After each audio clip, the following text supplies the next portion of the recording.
Salam Bapak Ibu.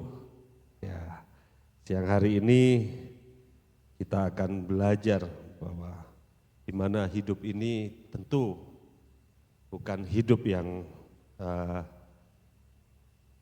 selalu melihat bahwa hari-hari selalu cerah, hari-hari selalu bahagia. Mungkin di saat ini kita sedang mengalami segala tantangan dalam hidup ini. Ujian dan pencobaan ada dalam hidup kita. Mungkin hari ini kita sedang mengalami beban yang berat, kita sedang mengalami pergumulan yang berat, atau mengalami sakit penyakit. Dan percayalah Bapak Ibu, Allah kita itu Allah yang penuh kuasa. Allah yang berkuasa baik di sorga maupun di bumi. Amin. Allah kita sanggup melakukan banyak perkara. Allah kita sanggup menolong kita. Mungkin dunia berkata, wah ini sangat berat, wah ini sangat susah, wah ini sangat tidak mungkin. Terima kasih Saudara Markus. Dan tidak mungkin kita menyelesaikan persoalan masalah kita. Tidak mungkin kita bisa melewati segala persoalan masalah kita. Tapi biarlah kita melihat bagian dari firman Tuhan yang memberi kekuatan bagi kita. Saya minta PowerPoint-nya, bisa. Hari ini saya akan bawakan Akulah Dia. Mungkin pergumulan kita, pertolongan kita nggak tahu. Segala apa yang harus kita kerjakan, apa yang harus kita lakukan, mungkin kita nggak tahu. Mungkin orang-orang sekitar kita juga nggak bisa menolong kita. Inilah Tuhan kita. Maka Tuhan berkata, Akulah Dia. Kita buka di Ulangan 32 ayat 29. Dikatakan demikian. Lihatlah sekarang bahwa Akulah Dia. Tidak ada Allah kecuali Aku. Akulah yang mematikan dan yang menghidupkan. Aku telah meremukkan, tetapi Akulah yang menyembuhkan. Dan seorang pun tidak ada yang dapat melepaskan dari tanganku. Akulah yang mematikan, Akulah yang menghidupkan. Allah kita sanggup menghidupkan apa yang sudah mati dalam kehidupan kita. Rumah tangga kita, bisnis usaha kita, hidup kita, masa depan kita. Semua Tuhan sanggup pulihkan. Amin Bapak Ibu. Saya begitu banyak melewati persoalan masalah dalam hidup saya. Baik dalam masalah ekonomi, masalah keluarga, masalah sakit penyakit. Tuhan banyak tolong. Saya banyak melihat juga orang sudah berbaring di kamar, dokter sudah angkat tangan. Dokter berkata, ini tidak bisa pulih, waktunya cuma sekian. Paru-parunya tinggal kecil, separuh Bapak Ibu. Nafasnya udah terengah-engah. Nafasnya sangat berat. Mukanya udah pucat. Waktu kita doa, ketika dokter sudah angkat tangan, kita nggak bisa membantu dia. Ketika dokter berkata, ini tinggal tunggu waktunya. Dalam waktu 2 bulan, dia kehilangan 20 kilo lebih tubuhnya. Sangat kurus, kering. Tidak ada yang bisa menolong. Tidak ada yang bisa membantu, bahkan dokter sekalipun. Ketika kami datang kepada Tuhan, kami berharap kepada Tuhan, kami berdoa, kami imani, kami bayangkan bahwa Bapak itu kembali beraktivitas, kembali bekerja, kembali seperti sebelumnya. Setelah kami doakan, kami pulang. Tidak ada kabar, tidak ada tanda bahwa Bapak itu kelihatan pulih. Maka kami seperti biasa. Itu waktu kejadian dulu di Malang. 3 bulan kemudian saya dapat kabar, Pak, tahu nggak yang Bapak doakan? Tahu nggak yang tim dari gereja datang untuk mendoakan? Oh iya, yang paru-parunya kecil, oh iya. Gimana? Pikir saya sudah dikebumikan. Tapi orang itu berkata, sekarang sudah kerja Pak, sudah sehat kembali, sudah pulih kembali. Dokter sudah angkat tangan, dokter sudah menyerah. Tetapi Tuhan punya kuasa, amin. Amin Bapak Ibu, Tuhan pulihkan. Bu Ahwa di sini 20 tahun. Saya lihat semakin hari kalau jalan ke gereja selalu makin bungkuk sebelah. Jalan sakit, pelan, turun pun sakit. Kami doakan dari gereja. Dia cuma menyaksikan secara live, secara online. Setiap hari Jumat kita ada ibadah revival, karena dia harus jaga cucunya di rumah.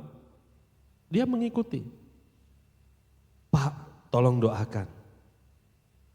Pertamanya saya nggak kenal siapa yang mengirim, karena nggak ada nama. Tolong doakan Pak. Oh iya, kita doakan. Puji Tuhan Pak, sedikit lebih baik, 20% lebih baik. Saya pikir, kok 20%? Kok nggak pulih? Ya udah Bu, kita doakan Bu. Saya balas chatnya, saya doakan lagi. Puji Tuhan Pak, sudah 80%. Dan minggu berikutnya, puji Tuhan Pak, saya sudah sembuh total. Kapan lalu saya datang ke rumahnya, saya suruh jongkok, saya suruh berdiri, saya suruh jalan. Saya lupa untuk rekod, untuk sebagai kesaksian. Dia udah jalan. Sekarang jalannya udah tegak, tadi udah tegak. Wah. Jadi Bapak Ibu, kalau semua sudah lepas tangan, sebuah angkat tangan, ada Allah kita yang sanggup menolong kita, amin. Tuhan berkata, akulah dia. Kalau kita butuh pertolongan, kalau kita butuh mujizat, kalau kita butuh jalan keluar, kalau kita butuh dilepaskan, kita butuh dibebaskan, kita butuh disembuhkan, Tuhan berkata, akulah dia. Dan hari ini saya mau ajak Bapak Ibu untuk tetap percaya kepada Tuhan. Amin. Saya percaya kita semua ditolong oleh Tuhan. Kita semua dikasih oleh Tuhan. Amin Bapak Ibu, saudara-saudara semua.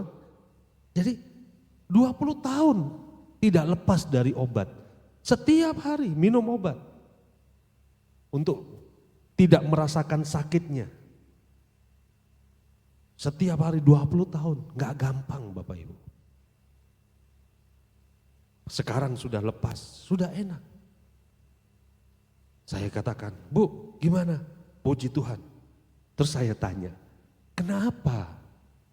Kok harus nunggu 4 minggu, 4 kali didoakan? Iya Pak, saya berpikir, karena sudah 20 tahun, saya minta sama Tuhan, Tuhan saya minta didoakan. Dan dia bilang, saya percaya 4 kali saya pasti akan sembuh. Loh, imannya 4 kali. Saya bilang, Tuhan itu loh bisa sanggup menyembuhkan 100% dalam kehidupan kita. Saat itu juga, tapi iman ibu 4 kali ya udah terjadilah sesuai dengan iman ibu. Dan benar 4 kali. Tuhan sudah tolong. Dan saya percaya kalau Tuhan sudah tolong orang lain, kita semua pasti ditolong. Amin. Saya percaya Bapak Ibu, semua apa yang kita butuhkan, apa yang gak cuma kesehatan. Apa yang jadi pergumulan Bapak Ibu sekarang? Apa yang menjadi pergumulan Bapak Ibu yang Bapak Ibu hadapi? Yesus berkata, akulah dia sebagai jalan keluar. Akulah dia penolong. Mari, jangan menyerah sama hidup ini. Masalah ada bukan untuk kita menyerah. Masalah ada bukan untuk kita berputus asa. Masalah ada bukan untuk kita gagal menghadapi hidup atau kita tidak bisa mencapai hasil yang baik. Masalah ada bukan karena kodrat kita. Bukan. Masalah ada untuk kita membuktikan bahwa Tuhan punya kuasa dan akan memulihkan keadaan kita. Amin. Itulah masalah yang kita hadapi. Untuk itulah kita bisa melihat pertolongan Tuhan. Untuk itulah kita bisa melihat penyertaan Tuhan. Bukan berarti kita harus hidup dalam masalah untuk melihat penyertaan Tuhan. Tidak. Tetapi ketika kita menghadapi masalah, jangan sampai kita berpikir kita berputus asa. Jangan sampai kita berpikir, sudahlah, inilah nasibku, inilah hidupku, inilah aku udah ditetapkan. Tidak Bapak Ibu. Tidak. Tetapi ketika kita menghadapi masalah, aku pasti mendapatkan mujizat. Aku pasti bisa melihat mujizat baru lagi dari Tuhan. Aku pasti mendapatkan pertolongan Tuhan. Aku pasti dikuatkan, aku pasti dibangkitkan. Dari keterpurukan. Mari Bapak Ibu. Banyak orang ditolong Tuhan ketika mengalami permasalahan baik ekonomi, keluarga.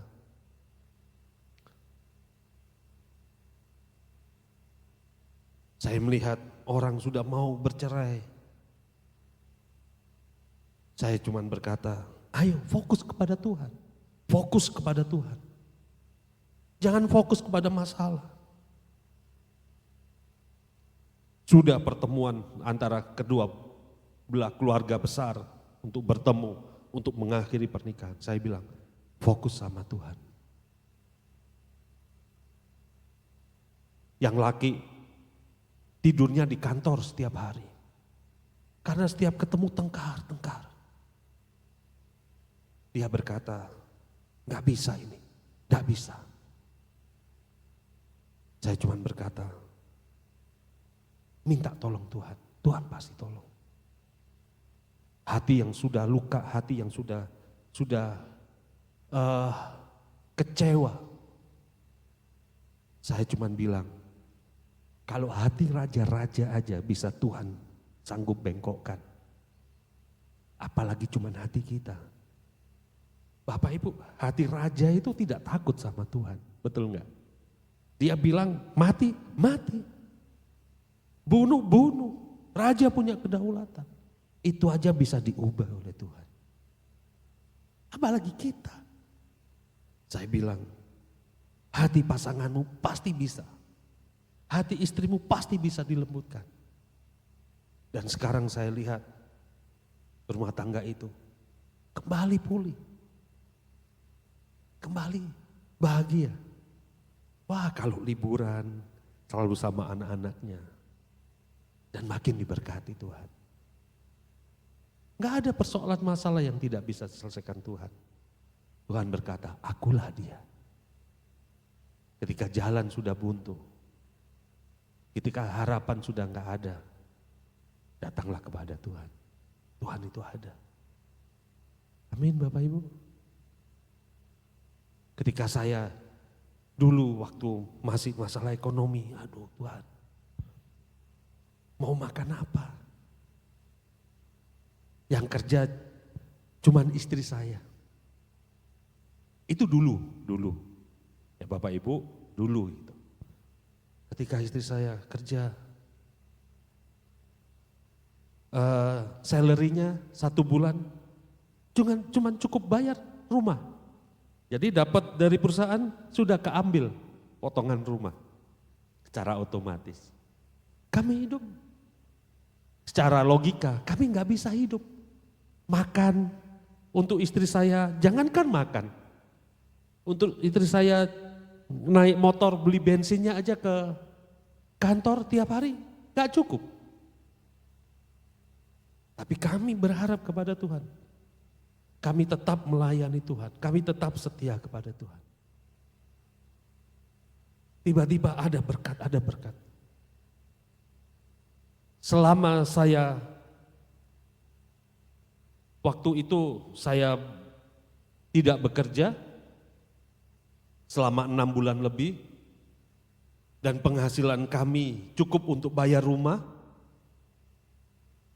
tapi dalam setiap bulannya kami nggak pernah dapati kulkas kami itu kosong Bapak Ibu. Bayangkan, untuk makan 1 minggu aja nggak cukup, tapi selama setiap bulannya, selama 6 bulan ke depan, sebelum saya dapat pekerjaan lagi, kulkas saya nggak pernah kosong, selalu penuh. Sampai satu saat kita pilah-pilah, mana ya, kasih Bapak yang di depan, udah dikasih aja. Sampai kita membagikan berkat. Itu kenyataan, itu benar. Selama 6 bulan kami dipelihara Tuhan. Padahal sampai di titik saya harus berteriak kepada Tuhan. Tuhan ini ada enggak ya? Tuhan itu ada enggak ya bagi saya?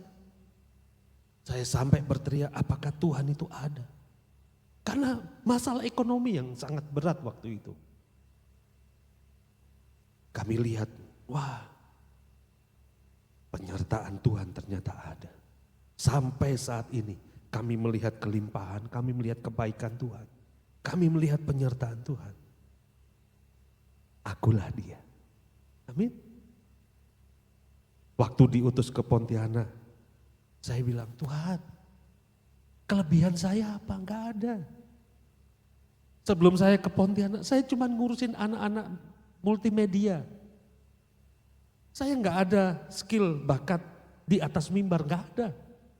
Saya cuma ngurusin anak multimedia. Saya cuma bisa menemani mereka, enggak ada. Kami tetap andalkan Tuhan. Kami tetap berpaut sama Tuhan. Dari 12 orang. Awalnya dari 2 orang gereja ini berdiri. Bayangkan Bapak Ibu. 2 orang. 2 dari Malang, diutus dari Malang. Waktu itu saya belum ada di sini. 2 dari orang setempat. Sewa hotel. Bapak Gembala berkata, udah layani saja. 1 orang layani. Asal jangan setengah. Dilayani. Dan puji Tuhan, kami lihat kemurahan Tuhan. Kita bisa menikmati kebahagiaan Tuhan. Kebaikan Tuhan sampai saat ini, amin. Dari 2 orang, main gitar. Yang 1 khotbah, 1 main gitar. 2 datang, duduk berempat. Bapak Gembala, Bapak Samuel berkata, Tuhan pasti tolong, Tuhan pasti tolong. Waktu saya di sini, Tuhan pasti tolong kamu ya.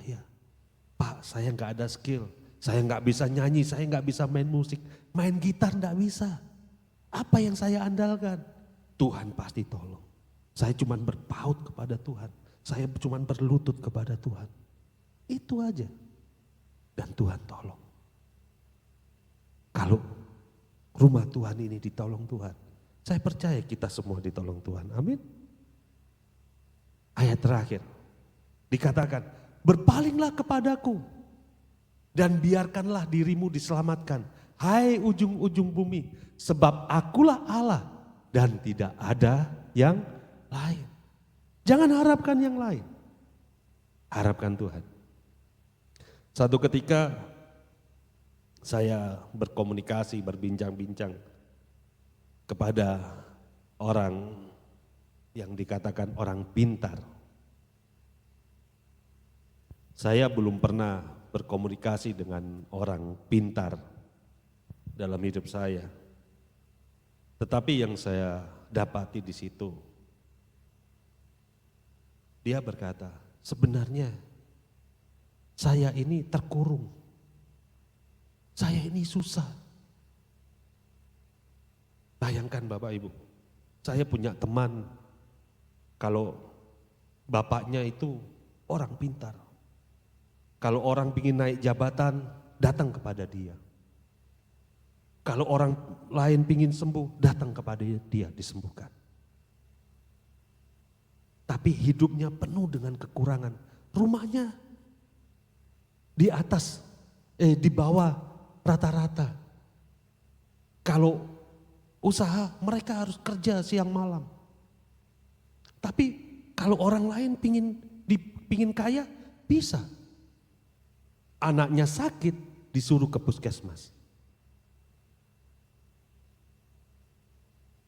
Dan waktu kemarin beberapa waktu lalu saya bertemu. Dia bilang, justru saya ini untuk keluar rumah gak bisa lebih dari 10 menit. Sakit semua badan saya. Bayangkan Bapak Ibu, kuasa lain justru malah mengekang kita. Kuasa lain justru malah mengikat kita. Kuasa lain justru malah meminta timbal balik. Tapi Allah dikatakan, berpalinglah kepadaku dan biarkanlah dirimu diselamatkan. Kita pasti bisa diselamatkan. Dalam perekonomian kita, dalam kesehatan kita, dalam keluarga kita, dalam usaha kita. Tuhan sanggup menyelamatkan. Amin Bapak Ibu. Mulai siang hari ini, kita berharap kepada Tuhan saja. Kita berharap kepada Allah kita. Jangan yang lain. Jangan yang lain. Banyak mereka datang kepada orang-orang pintar. Justru orang pintarnya. Mereka merasa terkekang, mereka merasa tersiksa. Apa yang didapat? Sumbernya aja merasa dirinya tidak bisa bebas, tidak bisa diselamatkan.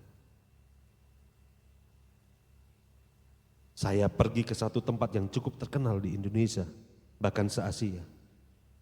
Pak, kalau Bapak datang ke sini bisa kaya. Banyak tempat-tempat perusahaan-perusahaan yang besar. Di sana semua namanya terpampang di dalam lilin yang cukup tinggi. Ada yang 2 meter, ada yang 1 meter, ada yang besar-besar.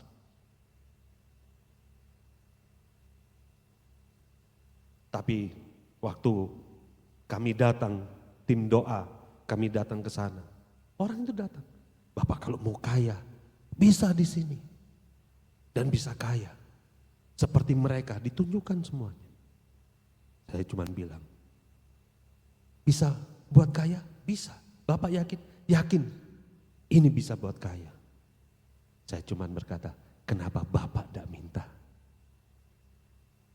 Padahal yang menunjukkan jalannya, yang menunjukkan caranya. Kenapa Bapak tidak minta? Apa yang dia lakukan? Dia pergi. Karena apa? Dia tahu. Dia tahu tulahnya. Dia tahu kutuknya. Dia tahu akibatnya. Kalau minta pertolongan dengan kuasa dunia. Dia tahu. Tapi kita punya Allah yang sanggup menyelamatkan kita. Amin. Saya minta pemain musik, worship leader maju ke depan. Mari Bapak Ibu. Seberat apapun masalah kita, seberat apapun persoalan kita. Jangan berpaling dari Tuhan. Jangan jauh dari Tuhan. Jangan tinggalkan Tuhan.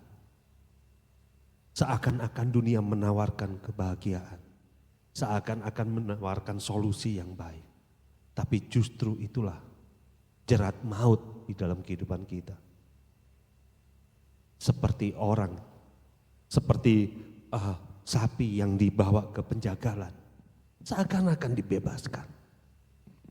Tapi justru maut yang dia dapatkan. Demikian juga kuasa dunia. Seakan-akan kita bisa terbebas. Kita bisa terselesaikan persoalan kita. Tapi justru itulah yang membawa kita ke dalam dunia orang mati. Amin. Akulah dia.